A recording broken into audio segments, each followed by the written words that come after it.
Shilpa is an Ayurvedic physician. Of life. Are you meaning life? Maintaining a healthy body and mind. One need to follow on a daily basis and seasonally, along with certain moral codes to stay healthy. And once you become aware of this unique prakriti or body constitution and create a lifestyle accordingly, the five elements or the Panchamahabhutas, that is the three in number, that is the Vata, Pitta, and Kapha. And hence, Vata is cold, light, dry, mobile, subtle, and is mainly responsible for all kinds of movements in the body, hormones, and endocrine systems. Different body types we generally tell. That is the Vata constitution, Pitta constitution, Kapha constitution. This is the personalized approach. So once you know your body type, it's easier to work around it with diet or lifestyle and have a healthy life.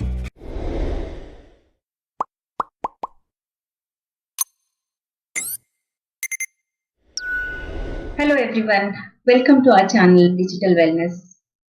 I'm Dr. Manjula Prashant. Today I'm going to talk about one of my favorite subjects, that is Ayurveda. Ayurveda is one of the oldest holistic healing systems with body, mind, consciousness approach to health and well-being. The notion about Ayurveda among most of us, it's an alternative treatment wherein patient takes some kashaya or herbal medicine or some oil massage.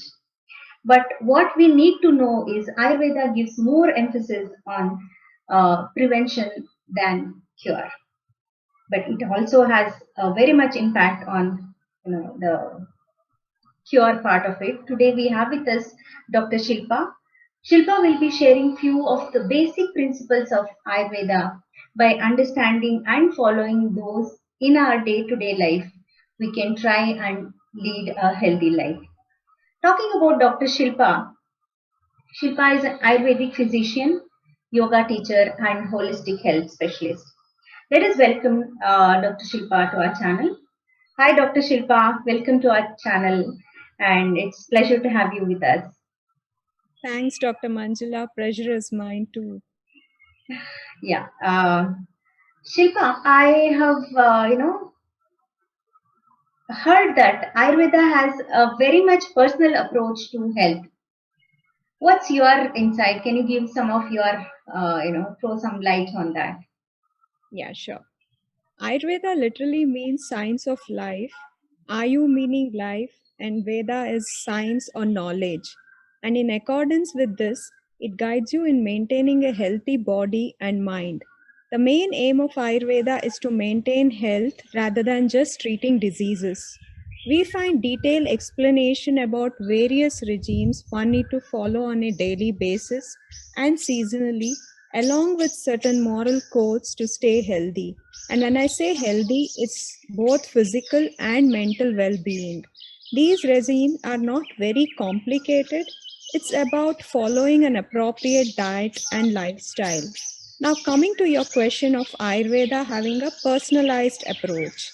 According to this science, every individual is a unique creation of cosmos. And once you become aware of this unique prakriti or body constitution and create a lifestyle accordingly, you will enjoy a healthier and more balanced life. You must be wondering what I mean by saying prakriti or body type. We are all aware that every matter in this universe is made up of the five elements or the Panchamahabhutas, that is the water, earth, air, fire, and space. And according to Ayurveda, these five elements combine in sets of two in the human body to form doshas, and these doshas are the functional principles. The doshas are three in number, that is the Vata, Pitta, and Kapha. These three doshas are responsible in determining our unique constitution or Prakriti, which is a unique blueprint of an individual. It's important to understand these doshas and their qualities to get an idea of the Prakriti. As I said earlier, two Panchamahabhutas constitute to form a dosha. Since air and space, that is akasha elements, constitute vata dosha, they impart their qualities, and hence vata is cold, light, dry, mobile, subtle, and is mainly responsible for all kinds of movements in the body, voluntary or involuntary, like breathing, swallowing, excretion, and vata relates to the nerve force. Similarly, fire and water elements constitute the pitta dosha, which by nature is hot, liquid, penetrating, or sharp, slightly oily, and mainly responsible for digestion and metabolism. And Pitta relates to enzymes, hormones, and endocrine systems. Similarly, earth and water elements constitute Kapha dosha. Kapha is heavy, cold, oily, slow, soft, static, and mainly responsible for lubrication and structure of the body and fills the intercellular spaces as connective tissue. Wow. So, this gives you an idea of the doshas and their qualities. So much, information, and it's very interesting, Shilpa. I want to understand what are different constitution or body types. Yeah, now that you have an idea of which are the doshas and its qualities, it's easier to understand the constitution. Every individual has predominantly one or more doshas. Based on the concentration and predominance of the dosha, there are 7 different body types we generally tell. That is the vata constitution, pitta constitution, kapha constitution. Then you have combination of vata and pitta. So vata pitta kapha constitution, vata kapha constitution, and pitta kapha constitution. And then you have vata pitta kapha constitution, wherein all the 3 doshas are in equilibrium. But this is very rare. Generally, this body type is determined at conception by a number of factors and remains the same throughout one's life. We need to understand that each and every person will have all the 3 doshas, but the body constitution of Prakriti is determined based on the predominant dosha. For example, a Vata body type person will have Pitta and Kapha doshas, but Vata is what governs the personality traits, the characters, the physiology, the behavior, and even the diseases the person might get, since it's her predominant dosha. Similarly, for the other body types as well. Wow. So This is basically, this is the personalized approach. So okay. once you know your body type, it's Mhm. easier to work around it with diet or lifestyle and have a healthy life.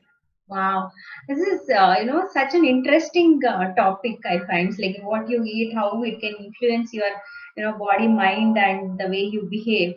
This sounds quite interesting. Can you tell me which is my body type? Something like that. Can you make out? Yeah, assessing you based on the physical appearance and having known you for a considerably long time, I Hmm. could say that you might be a Pitta Kapha constitution you might be having. But Okay. then just by looking at somebody, based on their physical appearance, Hmm.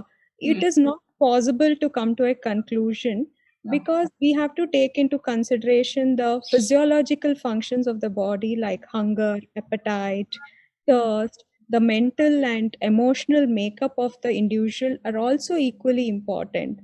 The physical characters, physiological functioning of the body, the mental and emotional behavior of an individual largely depends on the predominant dosha, and the prakriti or the body type of the individual can be determined by taking all these into consideration.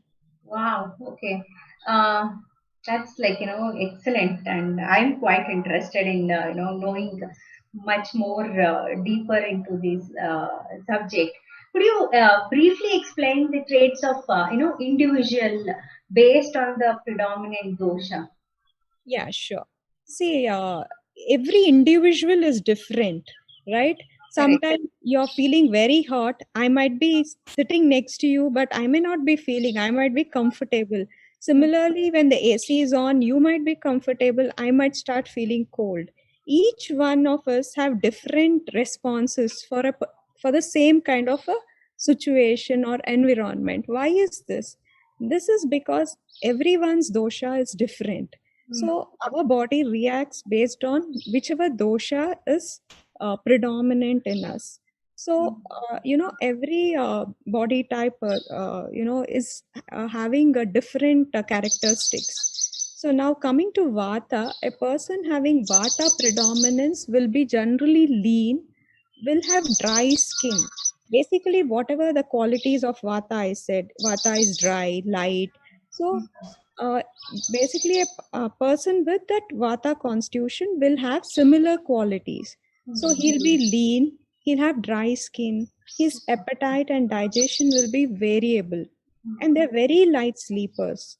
And generally their personality is such that they're very active, they're creative, but then they tend to get distracted after a short period of time. You might have seen people who want to do a lot of things, they're restless, but they can't concentrate enough to continue it, things like that.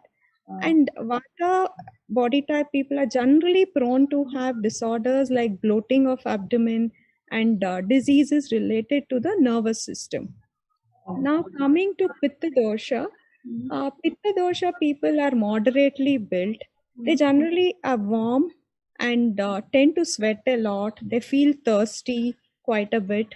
They have a good appetite Okay. and they're very intelligent Mhm. uh, by nature, passionate, in Mhm. fact, very ambitious, driven to do what they want to do. But Mhm. they can get aggressive at times. So then they are prone to this acidity and skin problems. Mhm. Likewise, kapha dominant people are very well built. They have thick hair, they have moderate appetite, they can sleep for long hours, and emotionally they're very grounded, stable, and dependable. But they can be laid back, at times lazy also. And Mhm. they tend to suffer from indigestion and obesity. So Yes. these are the major three body types. So when the doshas are in combination, you will find some of them, some vata characteristics from some pitta characteristics in combinations. So now Okay. that you have understood at least a few traits, can Oh, you definitely. I think I just made a guess of my own body pitta kapha traits, Now that you gave some idea and different traits attribute different body types, that you have explained and the different body types. Can you tell us how knowing one's body type will help maintaining health? Yeah. According to Ayurveda, when these doshas are balanced or in equilibrium, the individual is healthy. But the moment there is an imbalance, one might experience discomfort. And if left unattended, it can lead to diseases. Many factors, both internal and external, such as diet, seasons, then physical trauma, work, personal relationship, and one's own emotional state act upon these doshas, and then the balance is disturbed. By understanding our constitution and planning a diet and lifestyle to maintain the balance, we can stay healthy. Okay. So this effect of diet and lifestyle on these doshas, is there any such things? If you Yeah, can.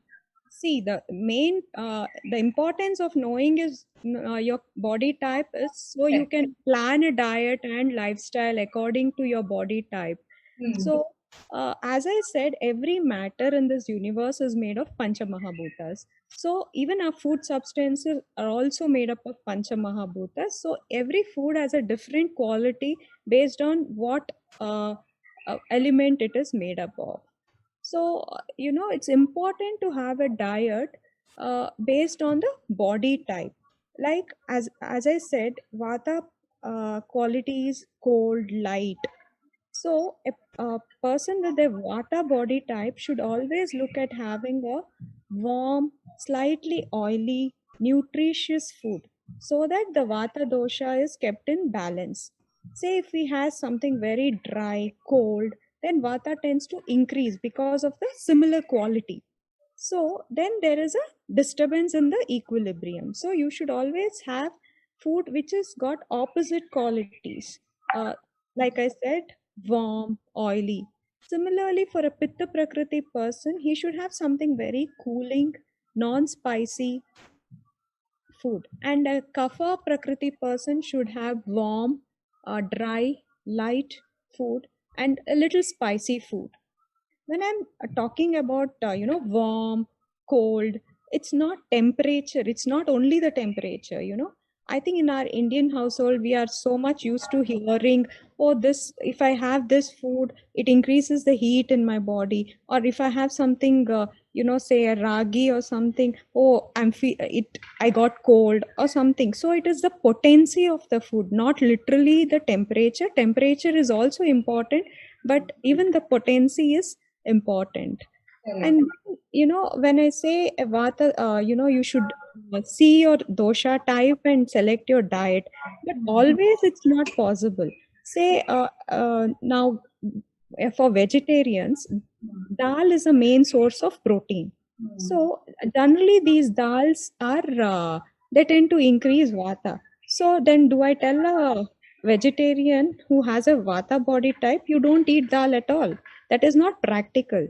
But you know we have so many spices in our kitchen, so we have to use the right amount of spice. Say if you use your garlic and hing with the dal, it reduces the vata.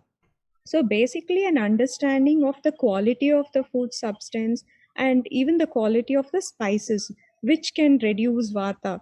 Say, like pepper can reduce kapha, and a jeera can reduce pitta. So, if you have a knowledge of all this, at least become aware of it while cooking and know your body type, you can, have the right kind of diet and keep your doshas in balanced. Like I said, other than diet, even your lifestyle becomes quite important. For a Vata dosha person, if I tell, he's always active, he's restless. So sometimes they might go overboard doing a lot of activities, but it's so important for them to take a break and, relax. Because otherwise, just constantly doing one activity after the other leads to an increase in the Vata dosha. Similarly, for Pitta people, as I said, they're very passionate, they're driven, they tend to get aggressive at times. So they must do activities which calm them down, say meditation, which relaxes them. And then Kapha Prakriti people have a tendency to sleep. They can keep sleeping. So what happens is your Kapha tends to increase them. So they have to do a lot of exercises, keep themselves active so that the kapha dosha is in balance. So once you follow the diet and lifestyle suitable to your body type, you will be able to protect yourself from diseases. Okay. And as I said earlier, Ayurveda lays greater emphasis on prevention of diseases rather than just focusing on treatment. And I made a mention of it earlier also, that you have this daily regimes, seasonal regimes. So basically, we find elaborate description of dinacharya. Dinacharya is a daily regime. From morning, once you get up till you sleep, what are the different activities you need to do? That is again based on what is your body type. So then you have to do this particular activity. Similarly, rutucharya is a seasonal regime, because every season there is a different vata is predominant. In summer you have pitta, we feel hot. So what is the regime you have to follow in summer? And then going a little ahead, there is also a detailed description of you know uh, rutu sandhi, that is transition from one season to another season, say from summer to rainy season, when there's a change, what is the regime you will have to uh, follow? And then there are certain moral code of conduct we'll have to follow. That is for your mental and your social well-being. So if you take care of all this, I think you can stay healthy and lead a balanced life. Okay, wow. That's really amazes me how seasonal, variations and what we eat, how it affects our mood, our thoughts, our behaviors, how psychologically the food, the intake, and your body constitution has direct impact. That's really very informative, Shilpa. So, how does one get his body or her body constitution assessed? Yeah. Actually, there are quite a few online tools to determine Prakriti, but it's always better to get assessed by a qualified Ayurvedic physician. So people can feel free to get in touch with me for a free assessment of their Prakriti. Okay. Similarly, I mentioned that there are some basic regimes or guidelines prescribed in Ayurveda, which many of our patients practice to improve their overall well-being. So those of you who are interested in having a customized daily plan can also reach out to me. And Wow. whatever I spoke of, be it the doshas, the prakriti, it was a very brief introduction. This topic is so very extensive if you get into it. So this was just I could say just brief. It was all told in a nutshell. That's it. Yeah, totally. We understand because it's such a vast subject, and you have touched that with giving so many information. Thank you, Shilpa. I think people. Definitely, especially I want to know now that I got to know so much of information about how my body and my doshas. Definitely, even I want to get myself assessed correctly. Though with your description, I could relate myself where I fall in. But yeah, of course, everybody need to have know their body and consume the right kind of food and keep their body and mind healthy helps them a lot. Thank you once again, Shilpa, for joining us. And Thanks a lot for having me. that was an insightful conversation with Dr. Shilpa. If you have missed out any of our episodes on any health related or mental well being, please go back to Digital Wellness. Please do subscribe, like, and share. And stay tuned for more interesting stories.